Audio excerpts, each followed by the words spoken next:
Here we go. Welcome to this week's episode of Hidden Gems Showcase. It's episode 11. Today we're going to be playing Dear Esther. And I actually will probably be playing the game from start to finish. Should only take about, I want to say about somewhere around an hour and a half. Might take a little bit longer, maybe a little bit shorter. But, yeah. Welcome to the stream. Hello there, 97. This is actually not scary at all. It's not scary. It's maybe a little bit, spooky, has some supernatural stuff to it. But this game is a walking simulator. Beautifully done visually. The audio is very good as well. The ambient sounds, the voiceovers, the music, everything is fantastic. So I'm going to start from the beginning.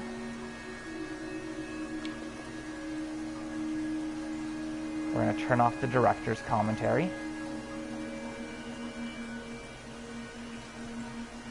And yeah, we'll just start off.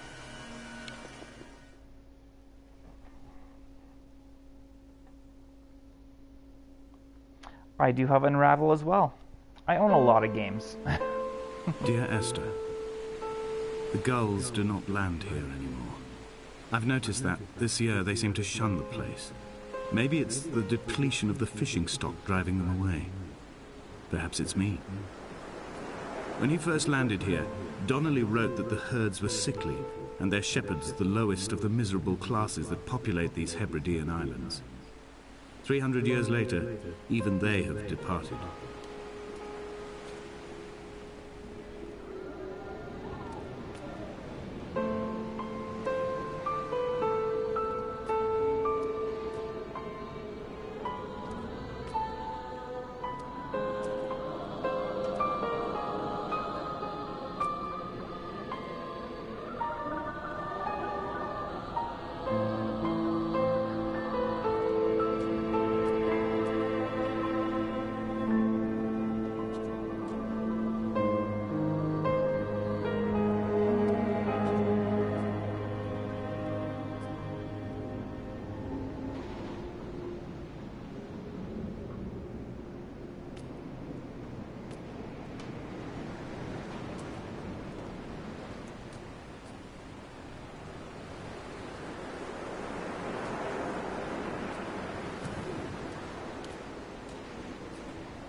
Could have swore there was something else in here.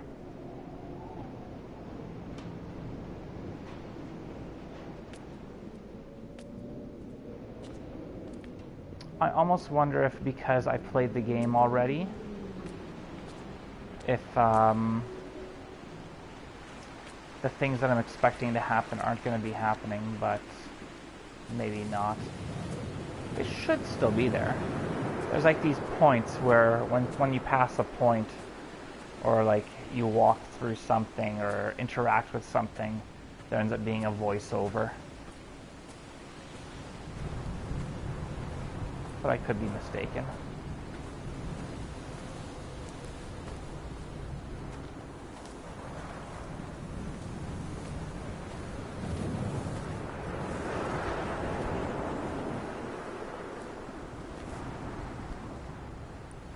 I just love how everything moves with the wind. I don't know, it's just such a soothing... Donnelly reported the legend of the hermit, a holy man who sought solitude in its most pure form.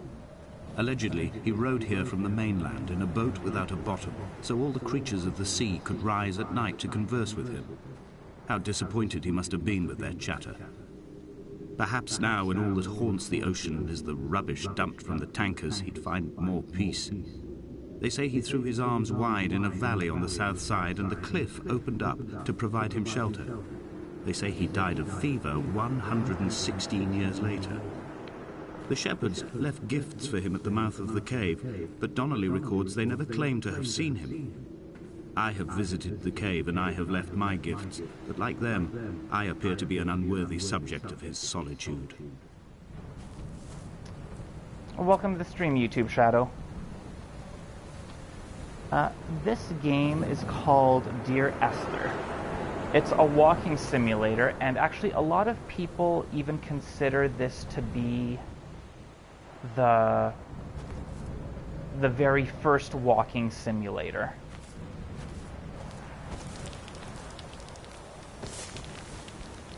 There aren't really any puzzles. It's just walk from point to point, get the story, take in the surroundings. It's meant mostly to be a relaxing experience.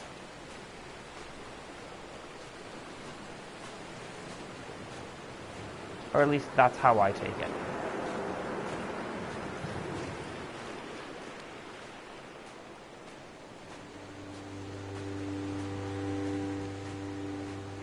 There was once talk of a wind farm out here, away from the rage and the intolerance of the masses. The sea, they said, is too rough for the turbines to stand. They clearly never came here to experience the becalming for themselves. Personally, I would have supported it. Turbines would be a fitting contemporary refuge for a hermit. The revolution and the permanence.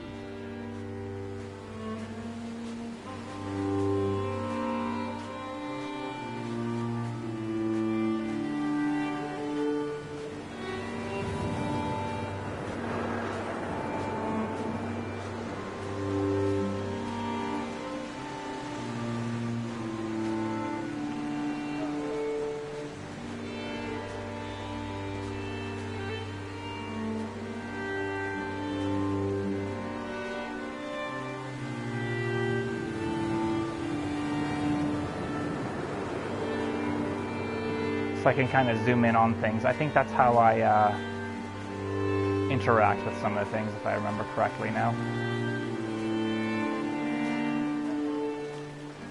Yeah, there's no run button, there's no jump button. I walk. found the ship's manifest, crumpled and waterlogged under a stash of paint cans.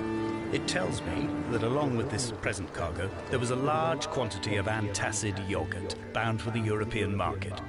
It must have washed out to sea. God knows there are no longer gulls or goats here to eat it.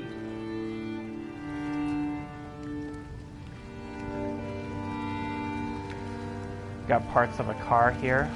Obviously something happened.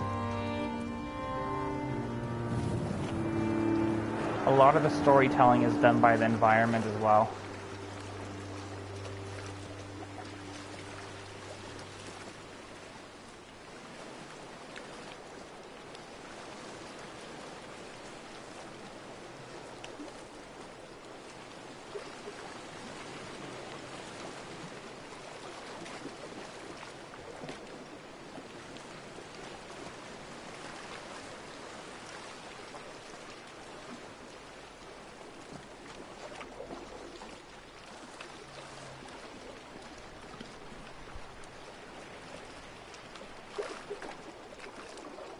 I have a typo in my description.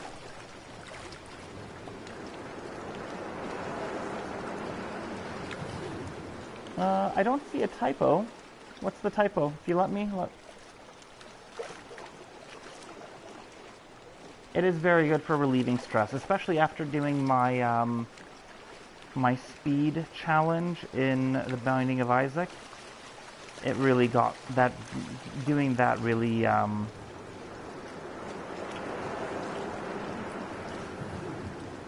got my blood going, and this is a good way to unwind, de-stress, unravel.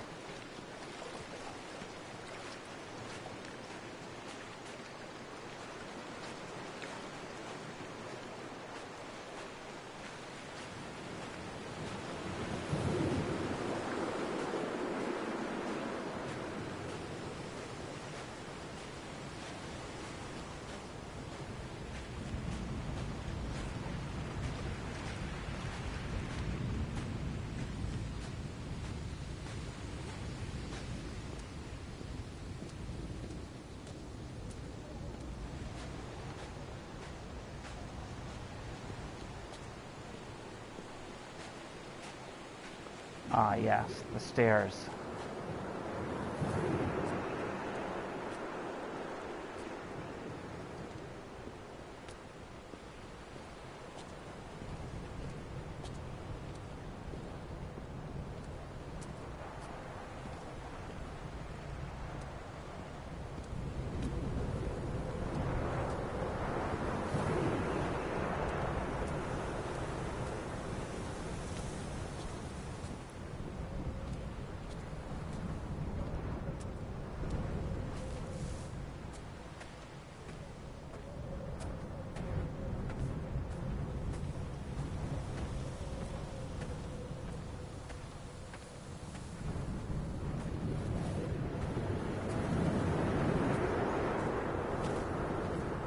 It's almost like you Reading can Donnelly even... by the weak afternoon sunlight.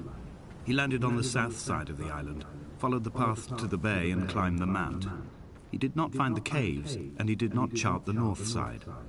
I think this is why his understanding of the island is flawed, incomplete. He stood on the mount and only wondered momentarily how to descend.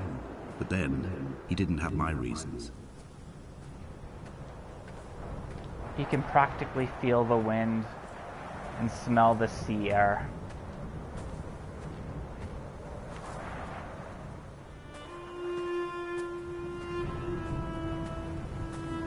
When someone had died or was dying, or was so ill they gave up what little hope they could sacrifice, they cut parallel lines into the cliff, exposing the white chalk beneath.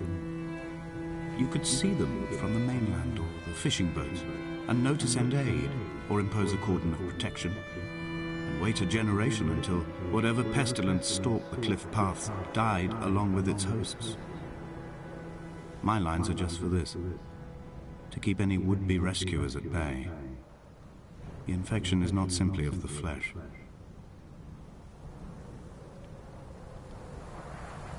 And also, like, the sky and the clouds.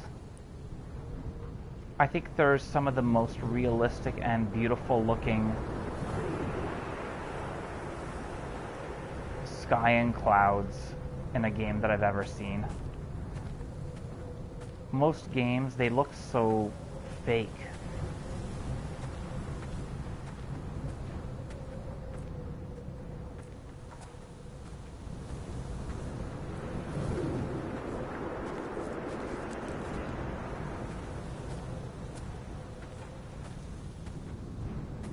Oh, these just look real. We are not like beautiful. Lot's wife, you and I. We feel no particular need to turn back. There's nothing to be seen if we did. No tired old man parting the cliffs with his arms. No gifts or Bibles laid out on the sand for the taking. No tides turning or the shrieking gulls overhead. The bones of the hermit are no longer laid out for the taking. I have stolen them away to the guts of this island, where the passages all run to black, and where we can light each other's faces by their strange luminescence.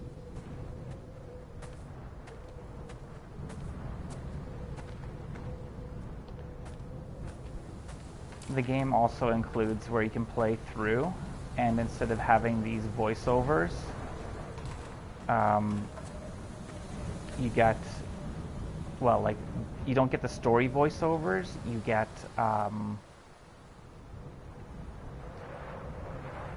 the director's commentary.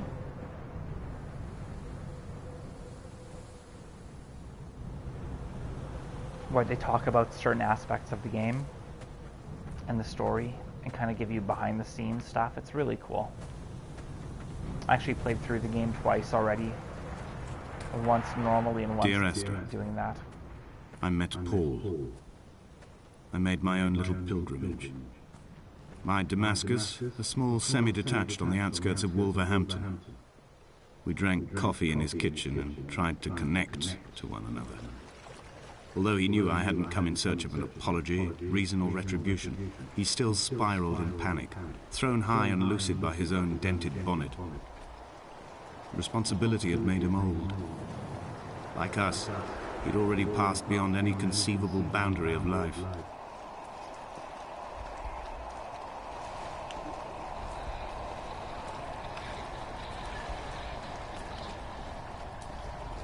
I find myself increasingly unable to find that point where the hermit ends and Paul and I begin. We are woven into a sodden blanket, stuffed into the bottom of a boat to stop the leak and hold back the ocean. My neck aches from staring up at the aerial. It mirrors the dull throb in my gut where I am sure I've begun to form another stone.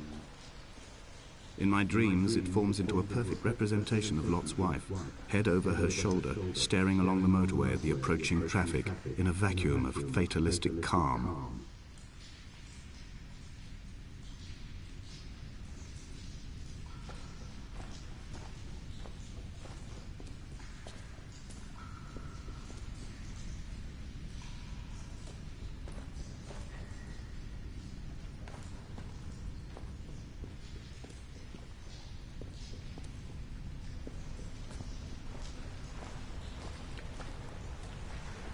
I love his voice as well.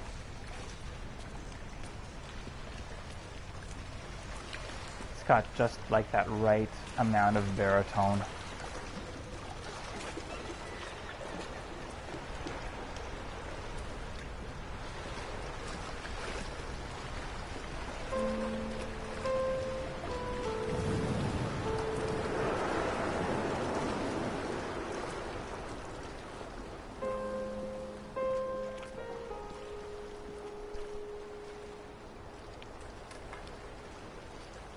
Cool. Let me know how you like it. I think it's fantastic, especially if you know nothing about it. I know the game's been out for a long time now, and there's been a lot of things kind of spoiled. But if you know nothing about it, it's going to shock and surprise you. So I really look forward to hearing what you think of Until Dawn. Oh, that's fantastic. And keep it that way. Don't look anything up. Just go in, play it, and enjoy the experience.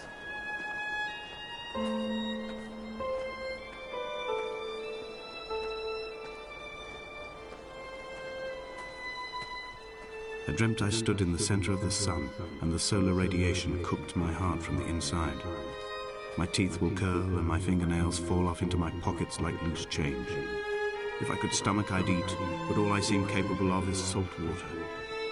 Were the livestock still here, I could turn feral and gorge. I'm as emaciated as a body on a slab, opened up for a premature source of death. I've rowed to this island in a heart without a bottom, all the bacteria of my gut rising up to sing to me.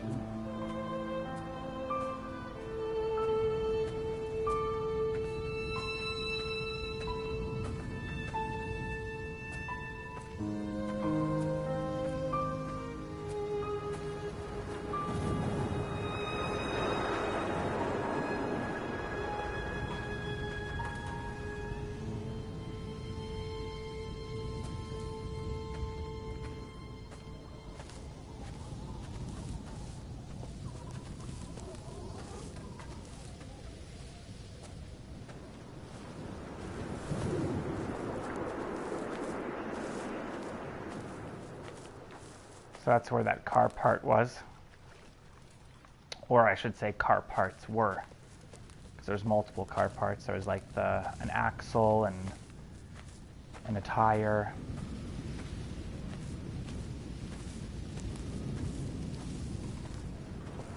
You get to see different parts of the island from different angles. I really like that as well.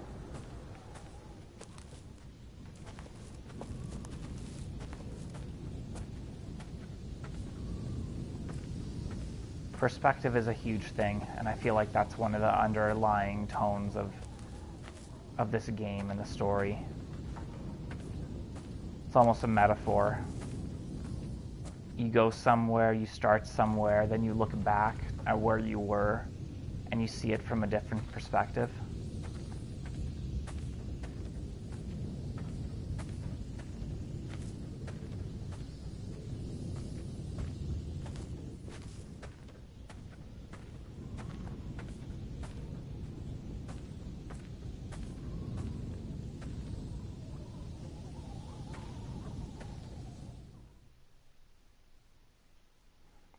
So I believe that's the end of part 1. And there's 4 parts. Dear Esther, I have now driven the stretch of the M5 between Exeter and Bristol over 21 times. But although I have all the reports and all the witnesses, and have cross-referenced them within a millimetre using my ordnance survey maps, I simply cannot find the location. You'd think there would be marks to serve as some evidence. It's somewhere between the turn-off for Sanford and the welcome brake services. But although I can always see it in my rear-view mirror, I have as yet been unable to pull ashore.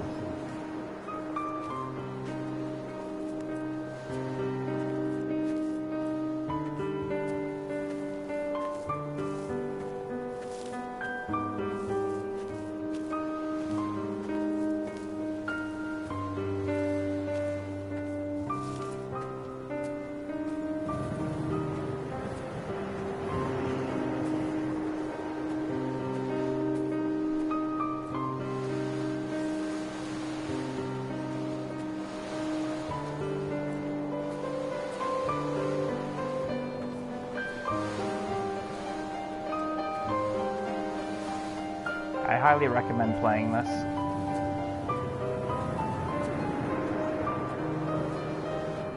I'm not too sure how it comes across watching it instead of playing it. It's only at night that this place makes any sluggish effort at life. You can see the buoy and the aerial. I've been taking to sleeping through the day in an attempt to resurrect myself. I can feel the last days drawing upon me. There's little point now in continuation. There must be something new to find here. Some nook or some cranny that offers a perspective worth clinging to. I've burnt my bridges. I've sunk my boats and watched them go to water.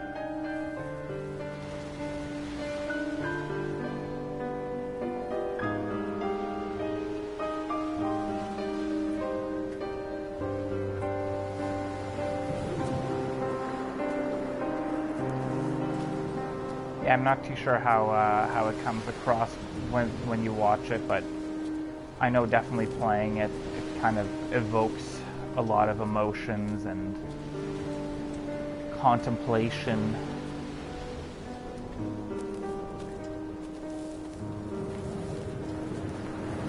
I'm a deep thinker, as it were, anyway, so kind of having this, you know, you don't have to worry about any encounters with anything. It's walking and taking in all the aesthetics of the game. The visuals, the audio, the emotions, the words. You just take it all in.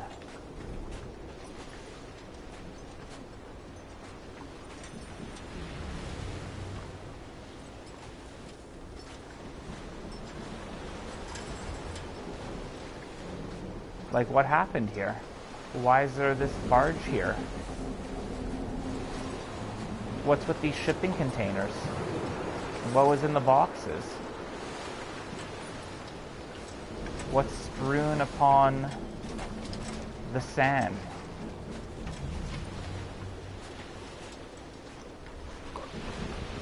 How long has this been here?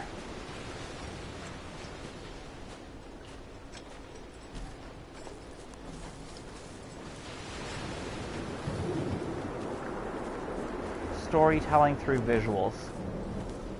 It's an art.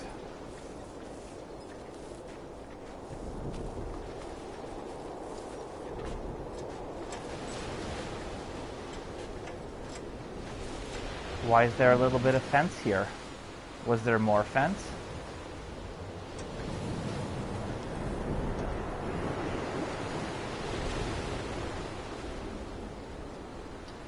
Welcome to the stream, Ancient Oracle. Nice to have you here.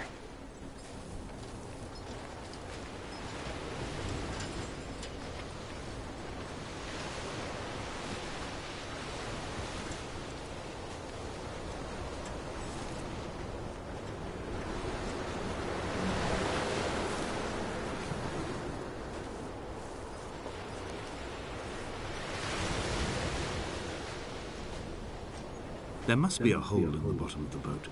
How else could new hermits have arrived?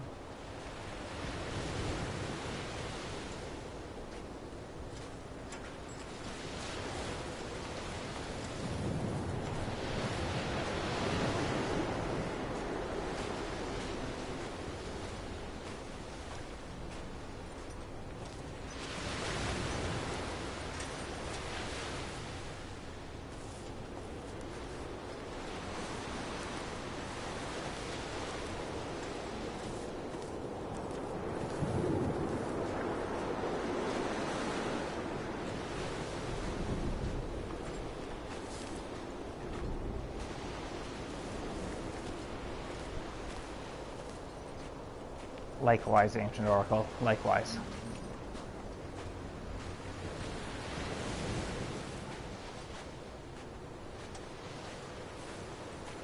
I had kidney stones, and you visited me in the hospital.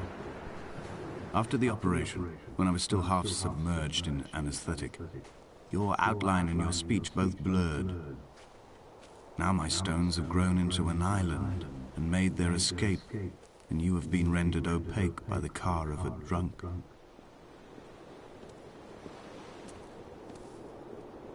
Just so beautifully written.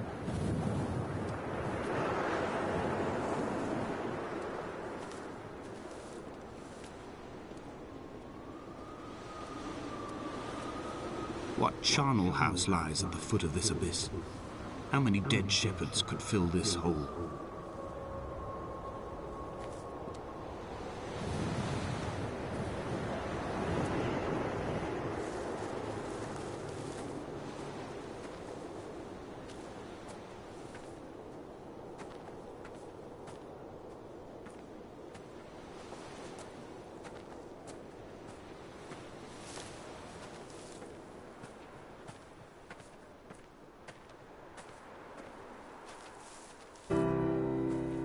I've begun my ascent on the green slope of the western side. I've looked deep into the mountain from the shaft and understood that I must go up and then find the way under. I will stash the last vestiges of my civilization in the stone walls and work deeper from there. I'm drawn by the aerial and the cliff edge.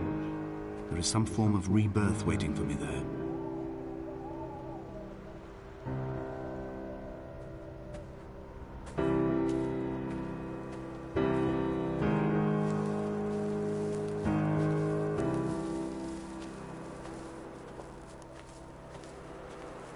That looked like it was a stable. Most likely some animals were in there. Maybe one of them was sick or injured and required some medical attention. Maybe some anesthesia, that's why the syringe was there. Maybe it had a gash, hence the other... The bothy was constructed originally in the early 1700s. By then, shepherding had formalized into a career. The first habitual shepherd was a man called Jakobsen, from a lineage of migratory Scandinavians. He was not considered a man of breeding by the mainlanders. He came here every summer whilst building the bothy, hoping eventually that becoming a man of property would secure him a wife and a lineage. Donnelly records that it did not work. He caught some disease from his malcontented goats and died 2 years after completing it. There was no one to carve white lines into the cliff for him, either. So I guess he was, it was probably a goat stable, since it was a goat shepherd that was here.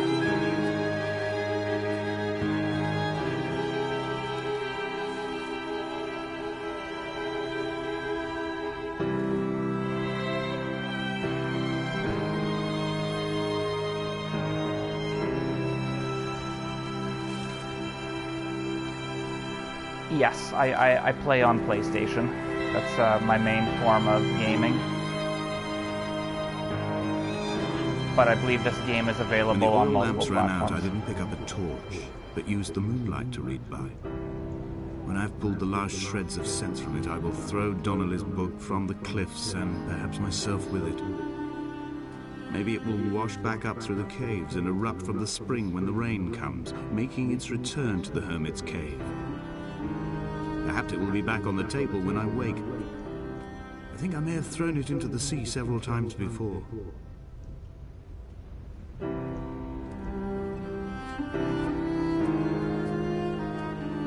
I'm a very big fan of walking simulators and artsy games.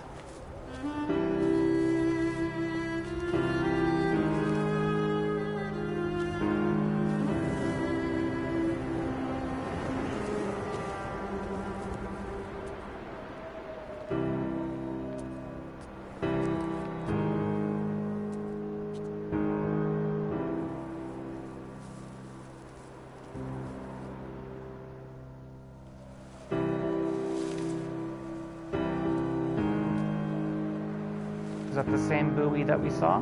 I think it is. The flashing light.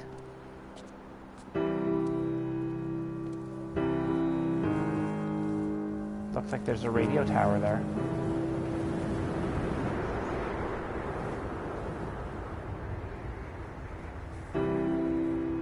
Oh, for sure there's going to be some incredible PS5 games.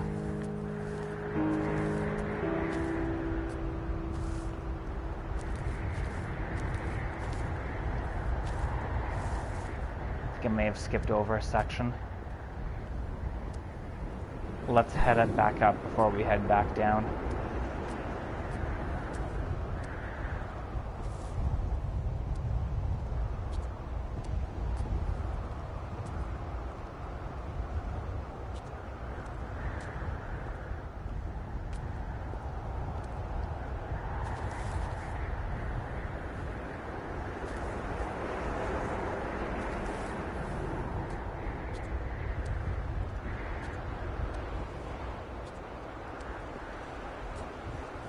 I hope I don't go past the point of no return. So I know there's some triggers where it takes you to the next area.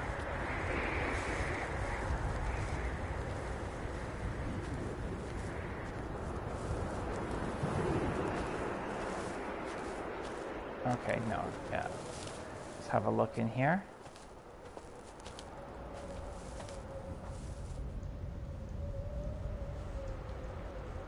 Looks like some burned remains.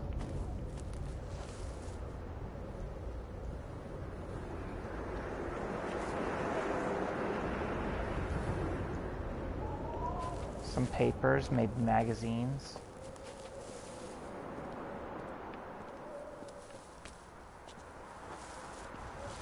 Were they burning it to get rid of it, or were they burning it to stay warm?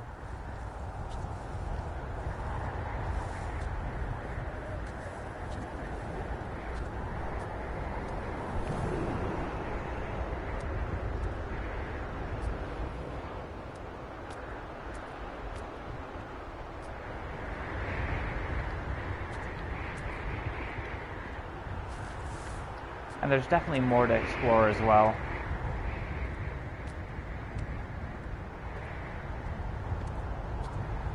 I'm trying to hit a bunch of the points, but there's some hidden points where you get some more dialogue and backstory. What to make of Donnelly? The laudanum and the syphilis? It is clearly not how he began, but I've been unable to discover if the former was a result of his visiting the island or the force that drove him here. For the syphilis, a drunk driver smashing his insides into a pulp as he stumbled these paths, I can only offer my empathy. We're all victims of our age. My disease is the internal combustion engine and the cheap fermentation of yeast.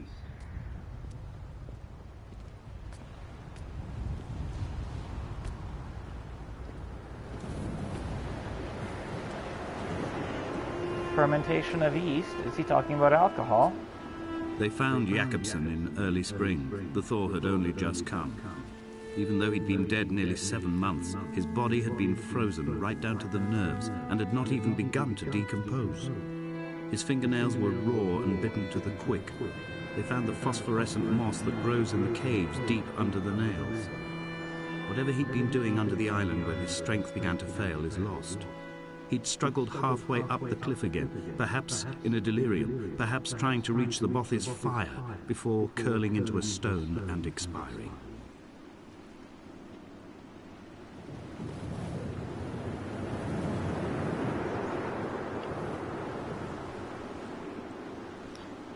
This game is called Dear Esther. E-S-T-H-E-R.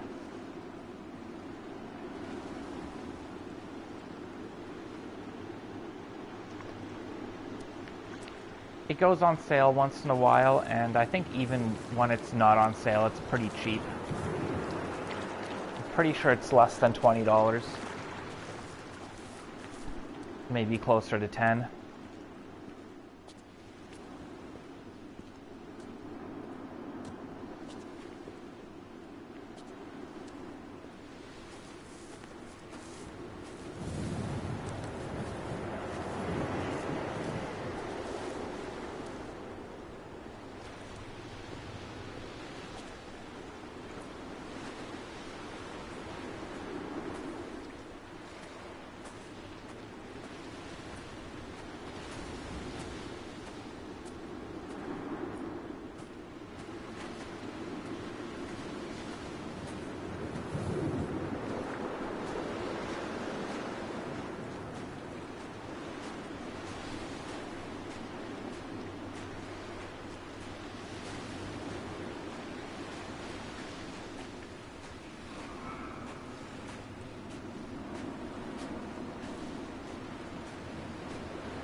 Climbing down to the caves, I slipped and fell and have injured my leg.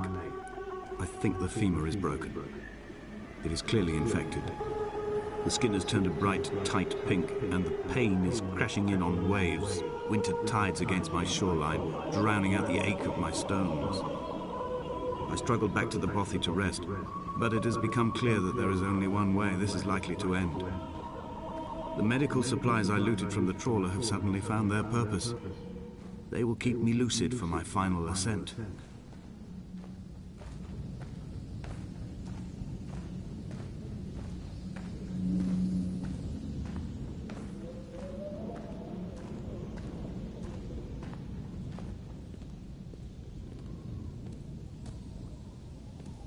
What's a suitcase doing here? A bunch of books?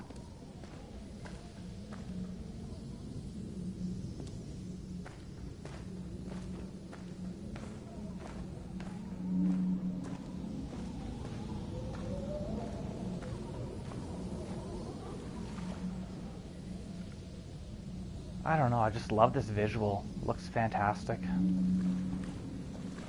The walls on each side. The rocks strewn down the center.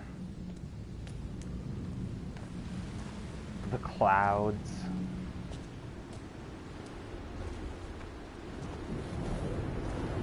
Different colors of the clouds.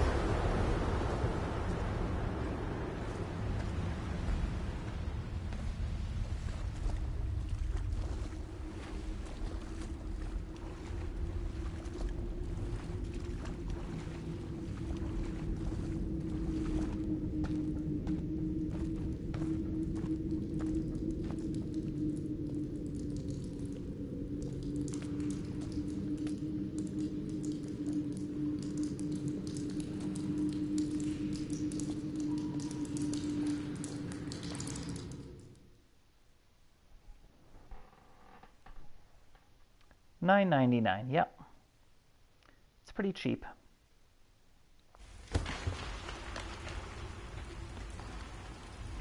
The wine? No, I haven't. From here, this last time, I have understood there is no turning back. The torch is failing along with my resolve. And hear the singing of the sea creatures from the passages above me, and they are promising the return of the gulls.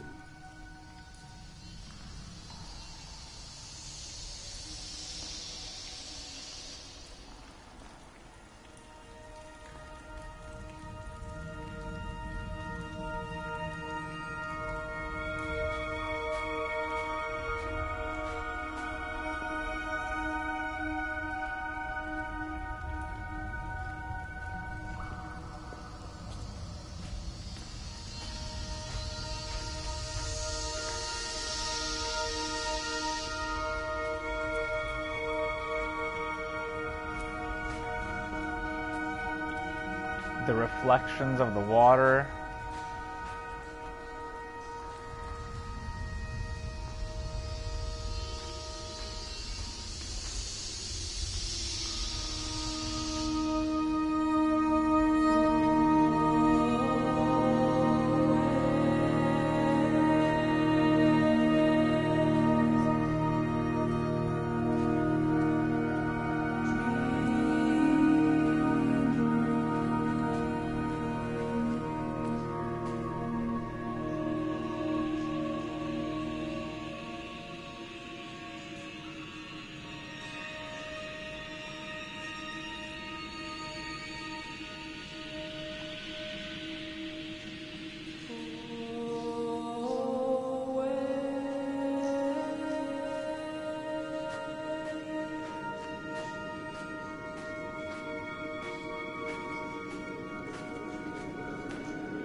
They'd stop the traffic back as far as the Sandford Junction and come up the hard shoulder like radio signals from another star.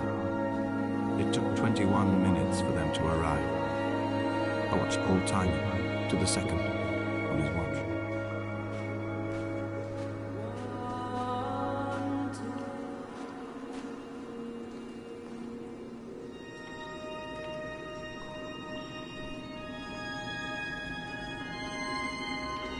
Yes, the music and the audio,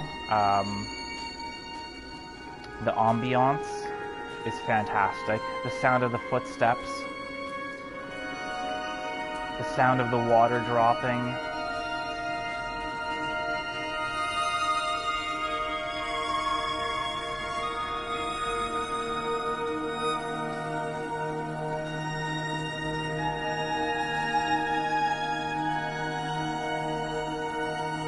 It's all pretty incredible.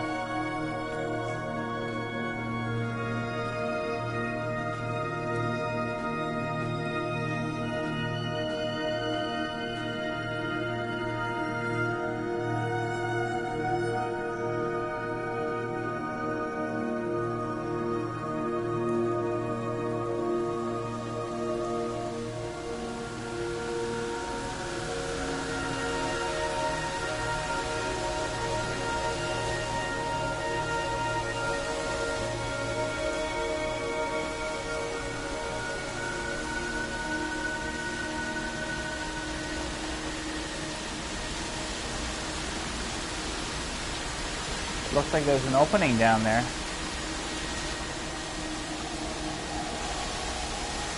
Let's go check it out.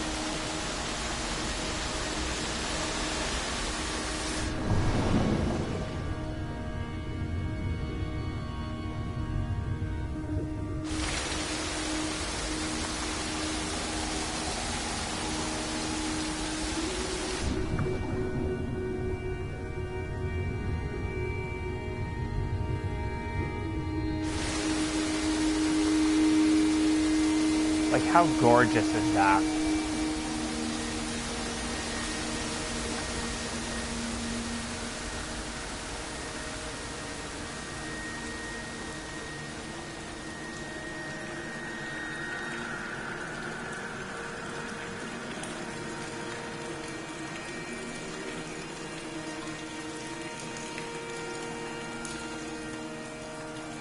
The heart of the island.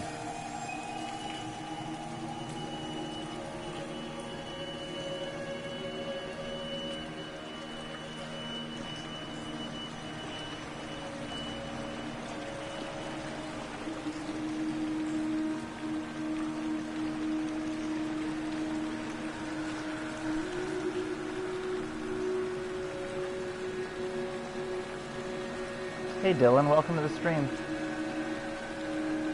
You've played this? That's awesome. I'm glad to hear that you enjoyed it as well. This is a perfect example of video games as art.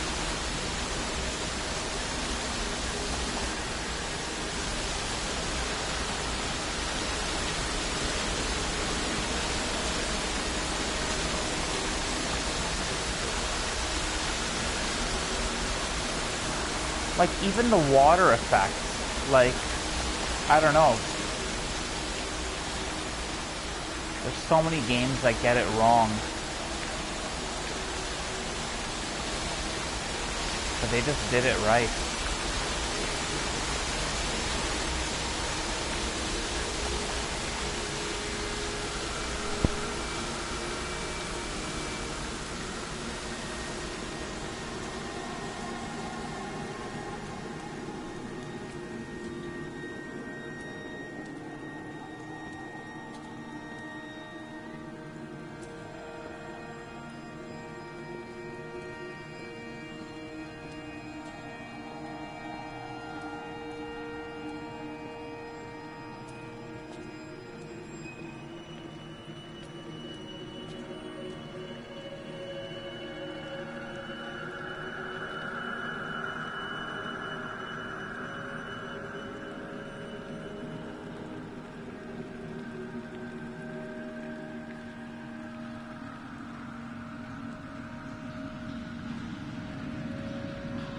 In my final dream, I sat at peace with Jakobsen and watched the moon over the Sandford Junction. Goats grazed on the hard shoulder. The world gone to weed and redemption. He showed me his fever scars, and I mine, between each shoulder the nascency of flight.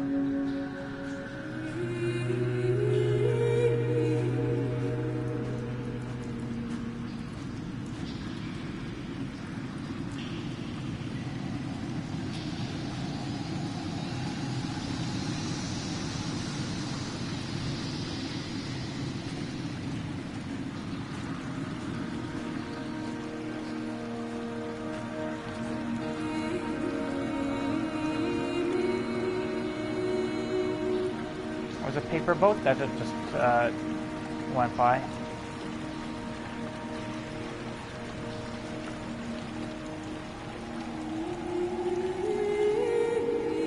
A bunch of paper boats.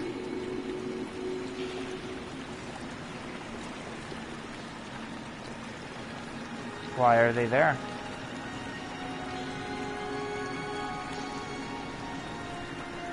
Who sent that last one?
Yes, the game does have trophies. No platinum, but it does have trophies.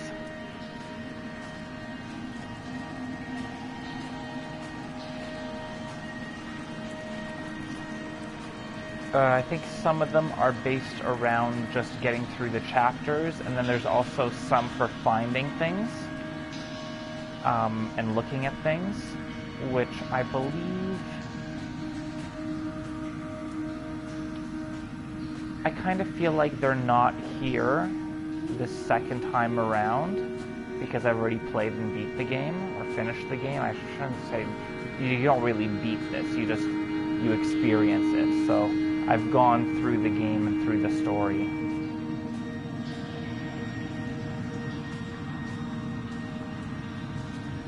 So I think some of the contextual things are no longer here because I've already encountered them and seen them, but I could be mistaken.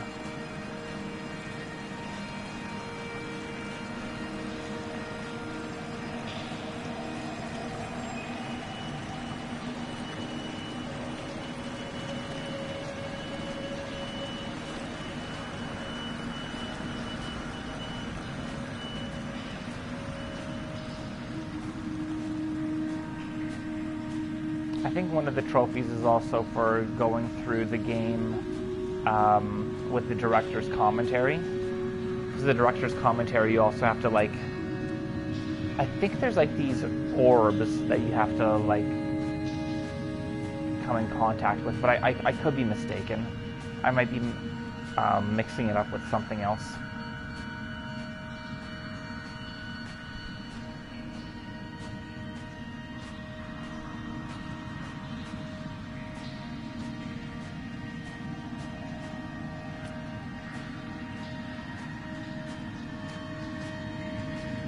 Since you're also on PlayStation Shadow, you should send me a friend request. My my PlayStation name is UltimateRich, so that's I'll be easy to find.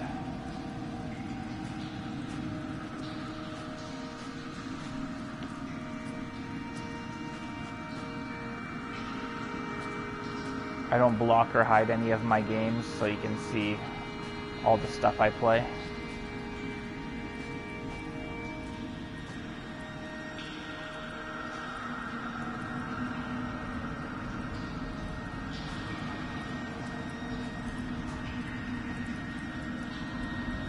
Awesome.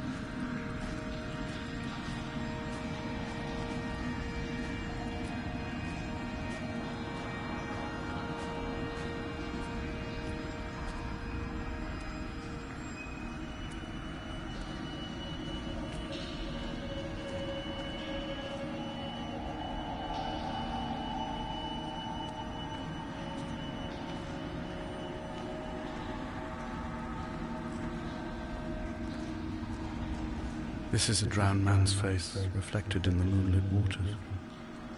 It can only be a dead shepherd who has come to drunk drive you home.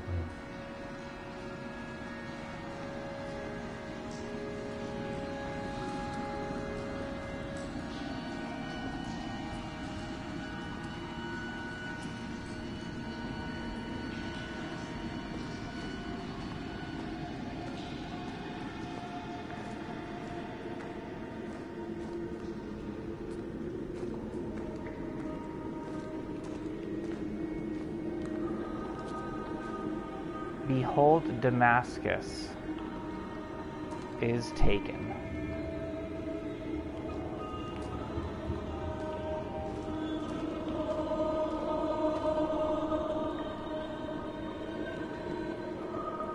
They look like blueprints for electrical circuits.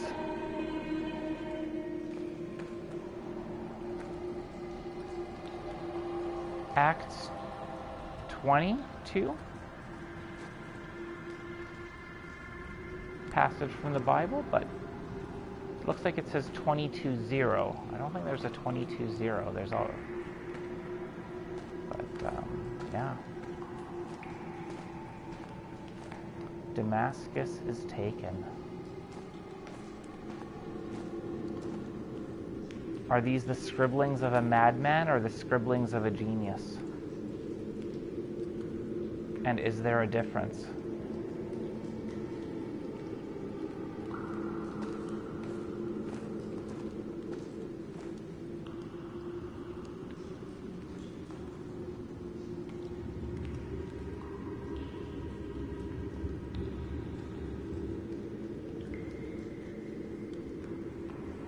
Away from being a city.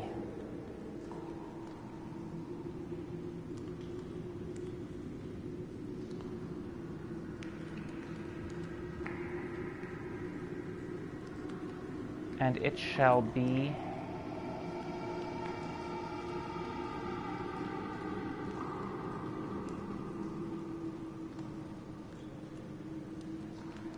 not a furious heat, it shall be a furious heat. Pretty sure that's what it says.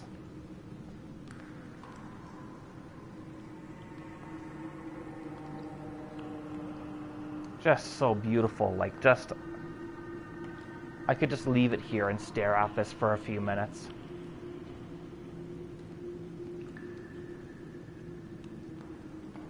The fog wisping by.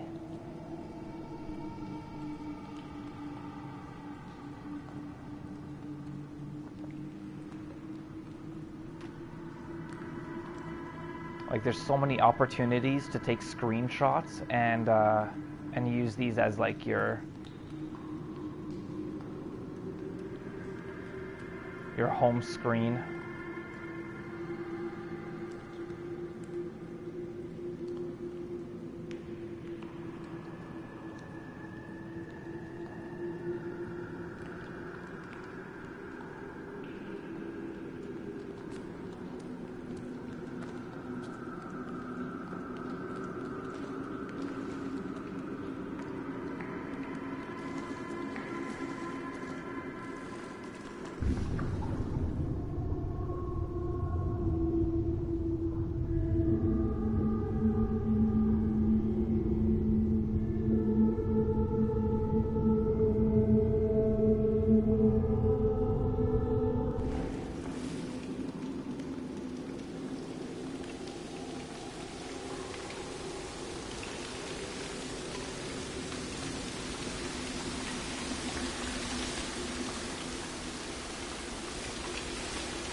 And you get the voiceovers, but it's like, it's not talking to you the whole time. This is another thing that I like.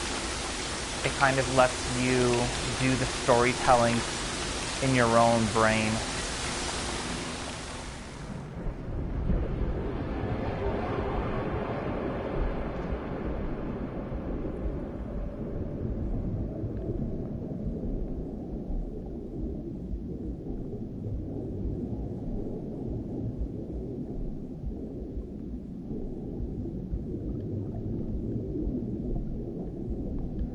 bunch of coins on the table.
And I feel like the movement speed is perfect as well.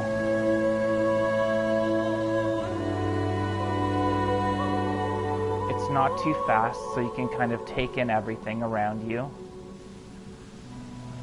You have enough time to observe, but it's not so slow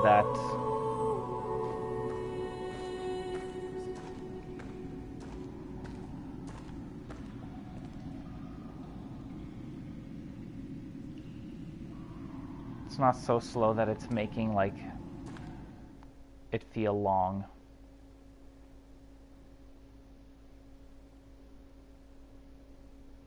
It's balanced very nicely.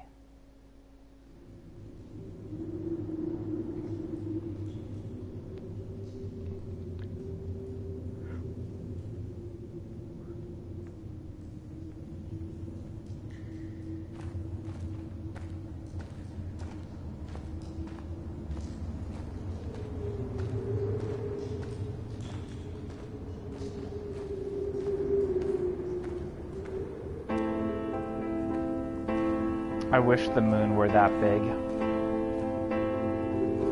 I love the moon. The moon over the Sanford Junction, headlights in your retinas. Donnelly drove a grey hatchback without a bottom. All the creatures of the tarmac rose to sing to him. All manner of symbols crudely scrawled across the cliff face of my unrest. My life reduced to an electrical diagram. All my gulls have taken flight. They will no longer roost on these outcrops. The lure of the moon over the Sanford Junction is too strong. It is an electrical diagram, as I had mentioned previously.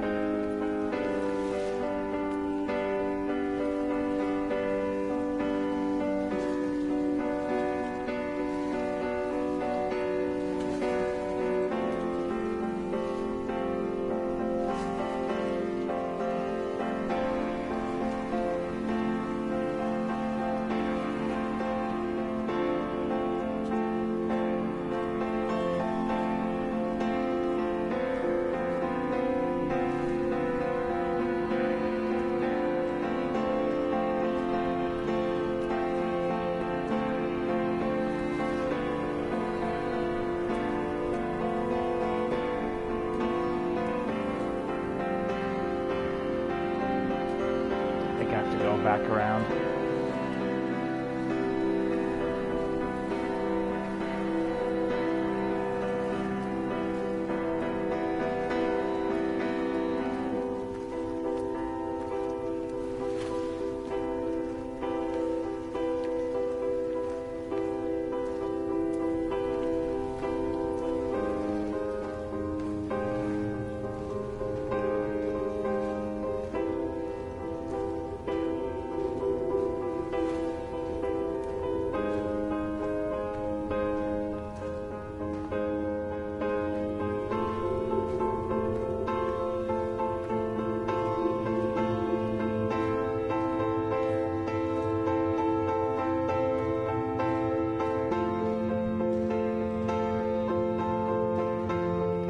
Clothes outside of a tent.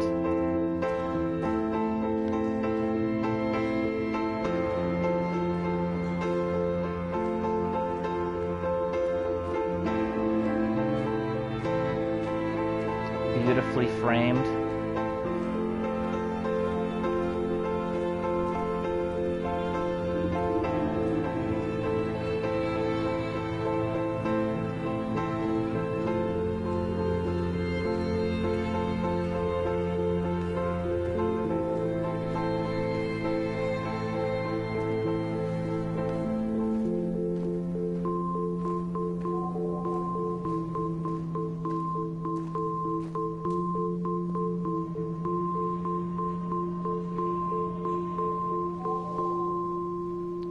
Luminous paint.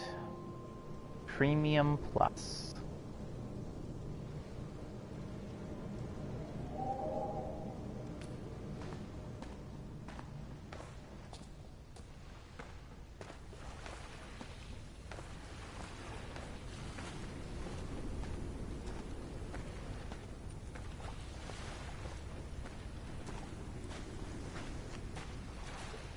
We'll make our way back there as well. This should be the last chapter.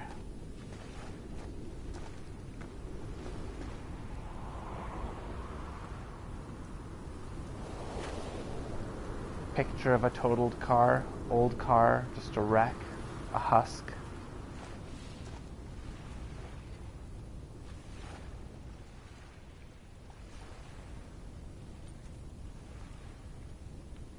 Was probably in fire and soil. I chose fire.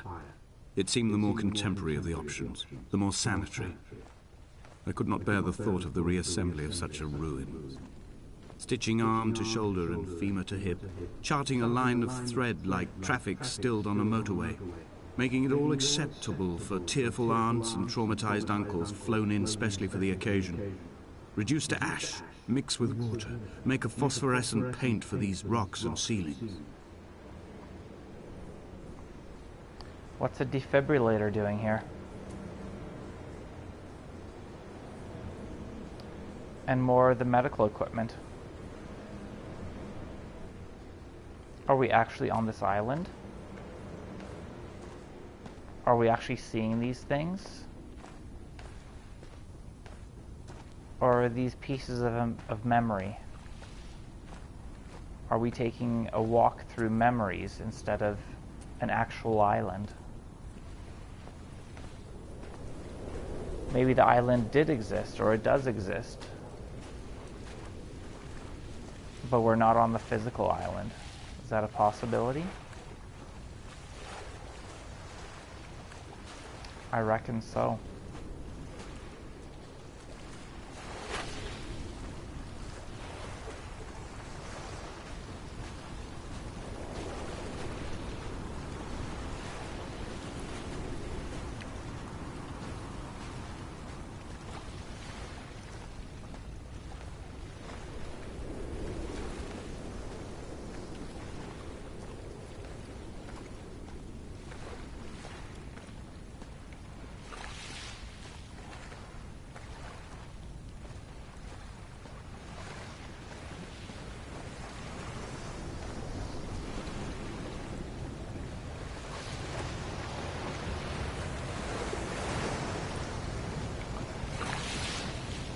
Just a lone candle out at the end of this plank.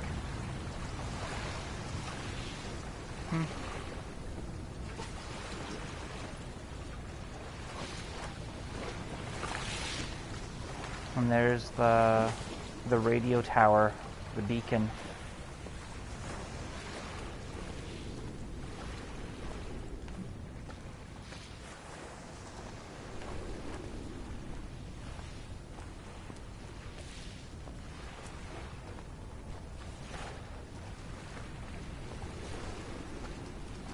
There's the moon again, in all its glory.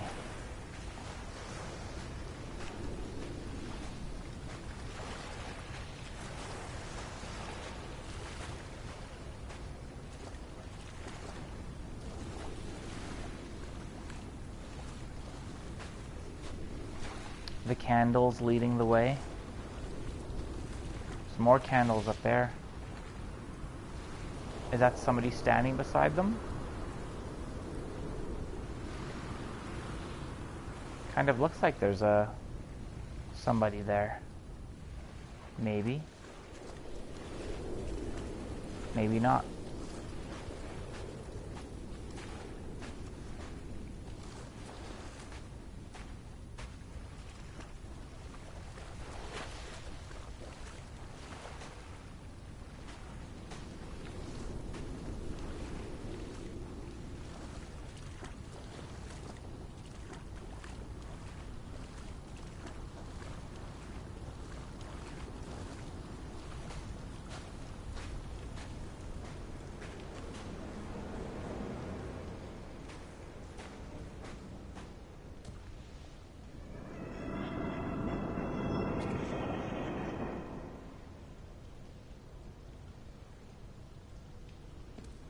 Eerie.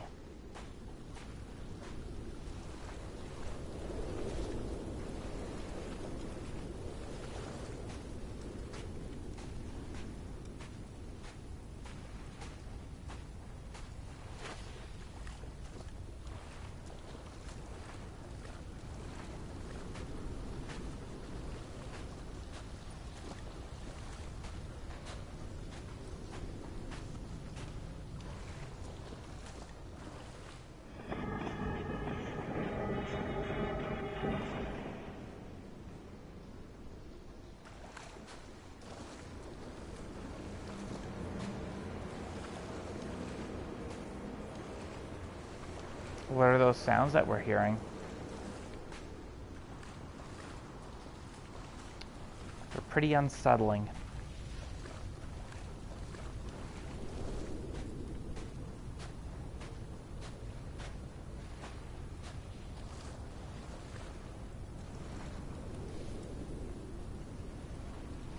So I don't know if you can see it here. There might be a better angle of it, but the island, see the hills? Does that shape look like anything to you? It's meant to be in the shape of a woman lying on her side. Her head is on the right. You can see her shoulder. And then it dips down where her waist is and rises back up where her hips are on the left.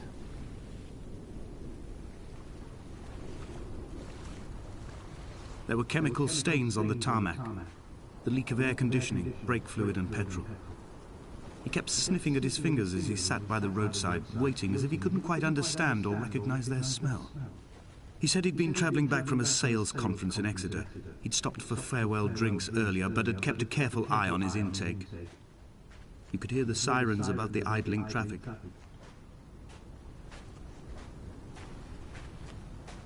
Light from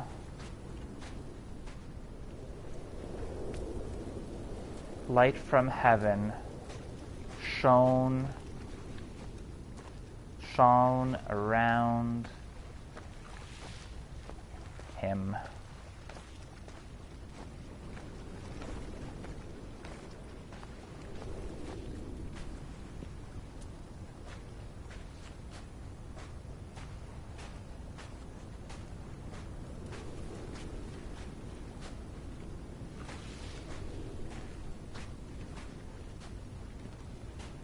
It's both eerie and unsettling, and at the same time calming and peaceful.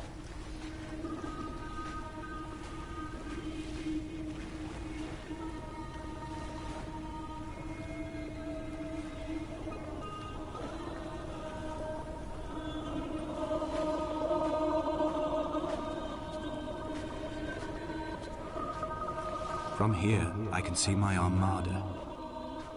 I collected all the letters I'd ever meant to send to you. It never made it to the mainland, but had instead collected at the bottom of my rucksack, and I spread them out along the lost beach. Then I took each and every one, and I folded them into boats. I folded you into the creases, and then, as the sun was setting, I set the fleet to sail. Shattered into 21 pieces, I consigned you to the Atlantic, and I sat here until I'd watched all of you sink. So now we know what the boats are.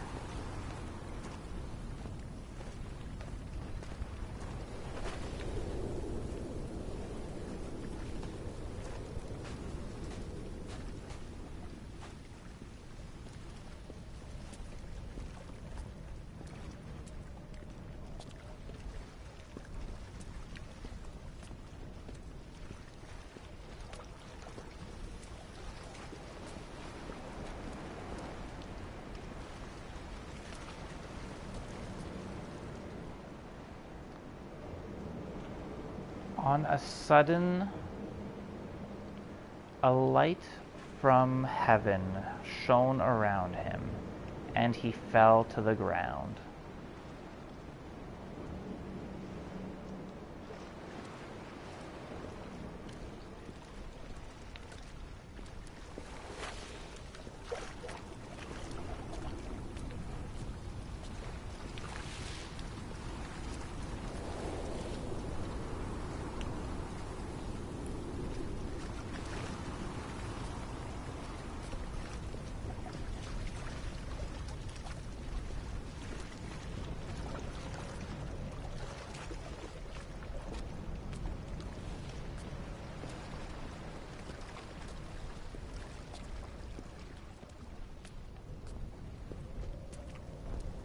Another neat thing that I really find about this game is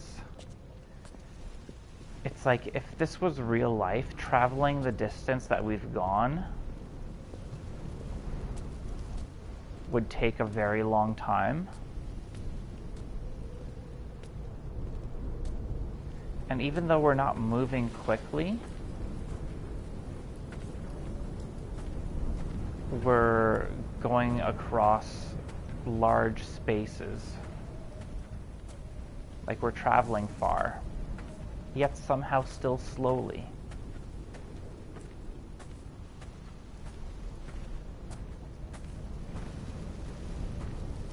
It's a very cool effect. When Paul keeled over dead on the road to Damascus, they resuscitated him by hitting him in the chest with stones gathered by the roadside.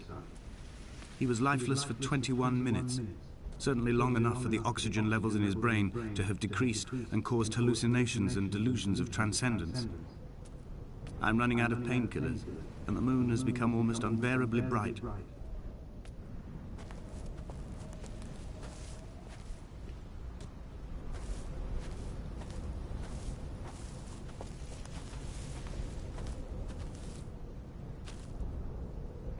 The southwest, Weston M5. That's all I can read. A road sign. I'm guessing that's where the accident was.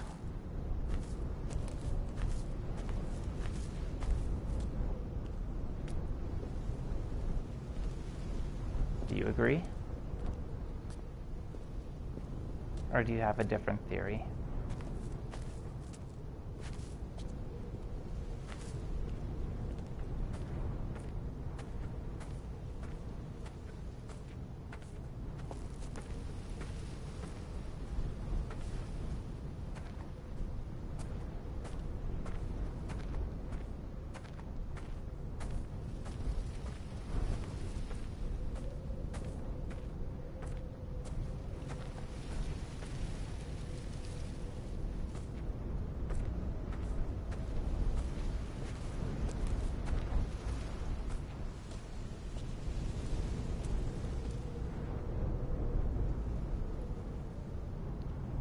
Definitely looks like somebody's there.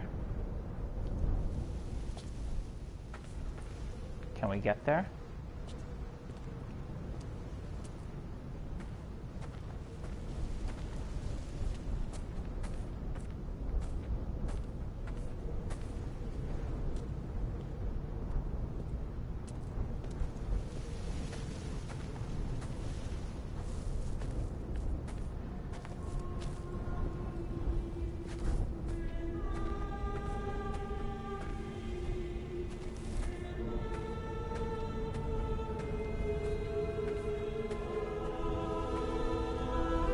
I've begun my voyage in a paper boat without a bottom.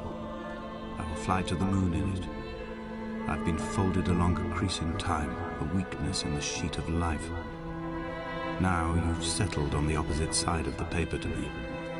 I can see your traces in the ink that soaks through the fiber, the pulped vegetation. When we become waterlogged and the cage disintegrates, we will intermingle. When this paper aeroplane leaves the cliff edge and carves parallel vapor trails in the dark, we will come together.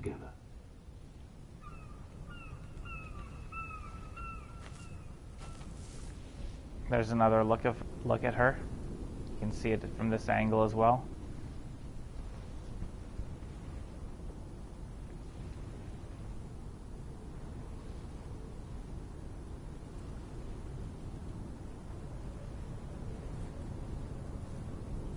So this is where we saw the shadowy figure.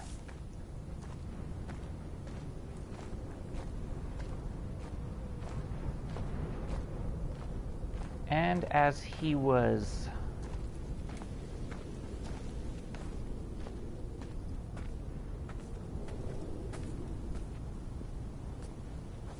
proceeding, I'm guessing that's what it says, as he was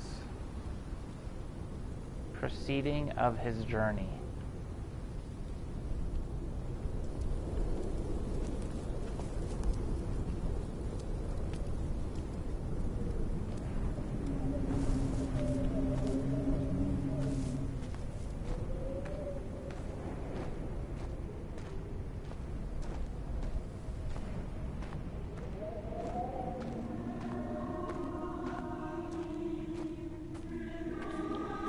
was come near to Damascus. Come near or come here?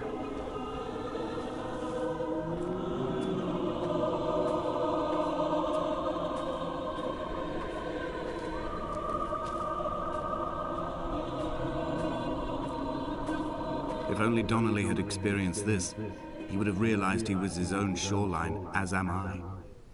Just as I am becoming this island, so he became his syphilis, retreating into the burning synapses, the stones, the infection.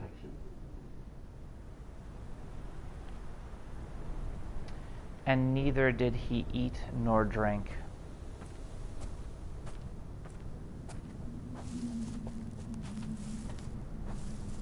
And he was 3. And he was 3 days without sleep or sight. He was 3 days without sight.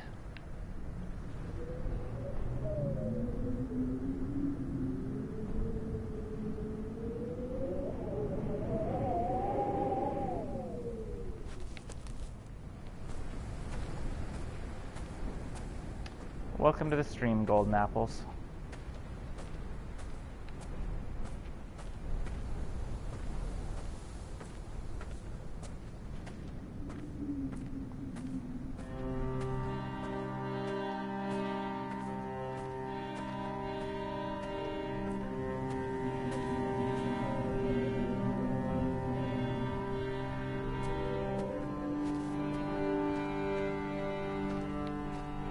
Headlights reflected in these retinas. Too long in the tunnels of my island without a bottom. The sea creatures have risen to the surface, but the gulls are not here to carry them back to their nests. I've become fixed, open and staring, an eye turned on itself. I've become an infected leg whose tracking lines form a perfect map of the junctions of the M5. I will take the exit at mid-thigh and plummet to my Esther.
And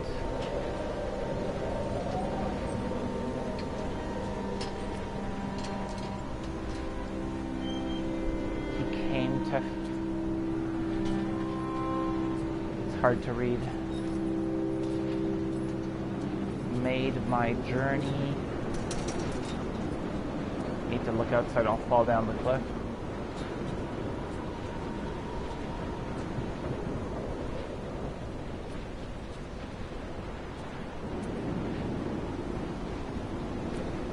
I should focus on the path.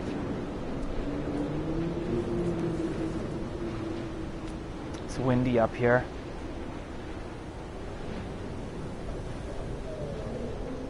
Lots of leaves and other particles in the air.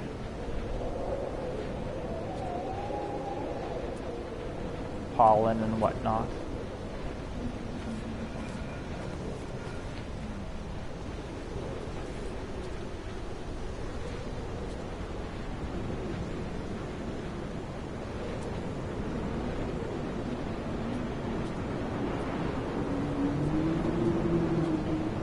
I have dredged these waters for the bones of the hermit, for the traces of Donnelly, for any sign of Jakobsen's flock, for the empty bottle that would incriminate him.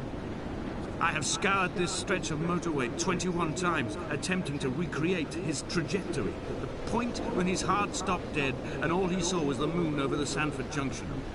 He was not drunk, Esther. He was not drunk at all, and it was not his fault. It was the converging lines that doomed him. This is not a recorded natural condition. The gulls do not fly so low over the motorway and cause him to swerve. The paint scored away from his car in lines like an infection, making directly for the heart. That were with me.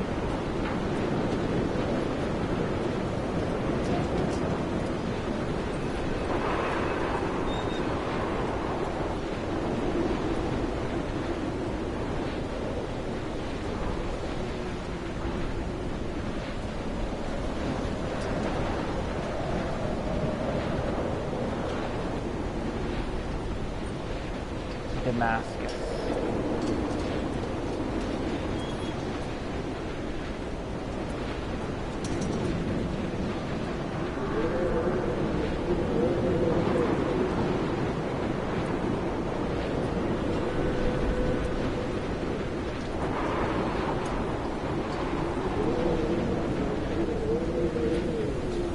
The road to Damascus. I am the Ariel. In my passing, I will send news to each and every star.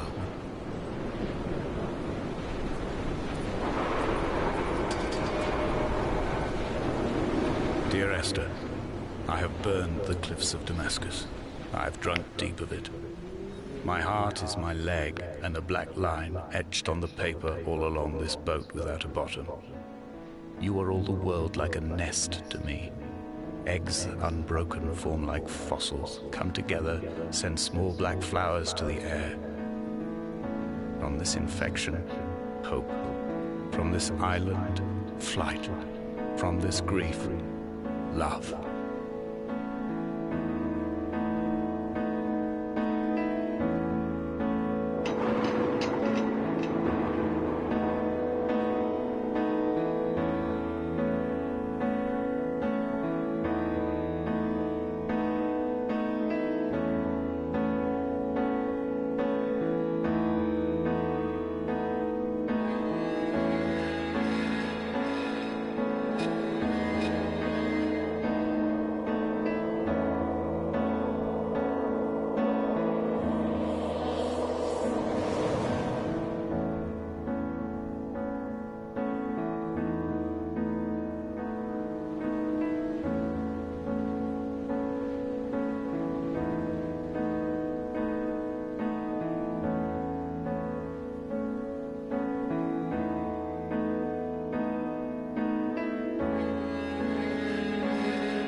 come back.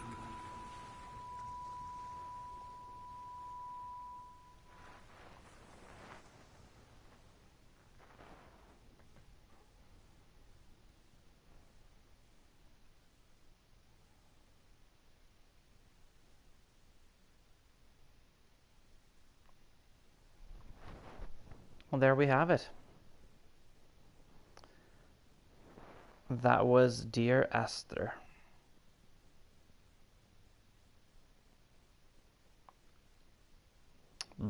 By the Chinese Room.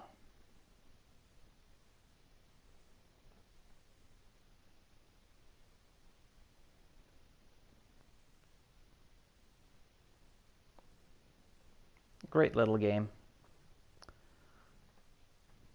Maybe more of a story than a game, really, but that's what I love about video games, is there's so many different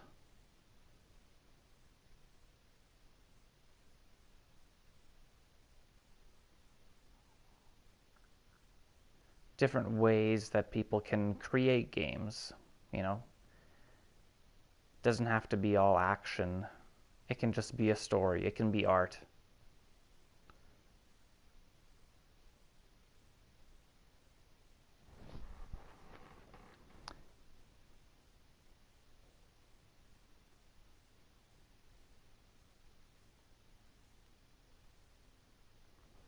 Thank you, Ancient Oracle.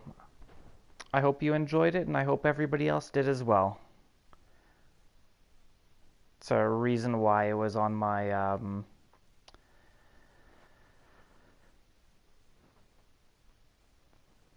hidden gems list. So, and actually next week is also going to be a walking simulator. It's a little bit more interactive, but also a very, very cool story. So if you enjoyed this, definitely make sure you come back next Monday for next week's hidden gem. So anyway, thank you all for being here. Thank you all for watching. I hope you enjoyed it as much as I did. It was nice to experience this again. And as mentioned earlier, I think it's even worth experiencing on your own. You know, you don't have to listen to me talk. You can kind of take in things at your own pace, analyze, contemplate. So I definitely recommend playing this or experiencing this on your own. So anyway, I hope you all have a great night. I believe Frank Caves will be streaming in about an hour, so I hope to see some of you, if not all of you, there. It's the 10-year anniversary of the Binding of Isaac, so I'm quite excited to see Frank play the Flash version of Isaac, the original. So anyway, take care, have a great evening, and I'll be seeing you guys around. Good night, everyone.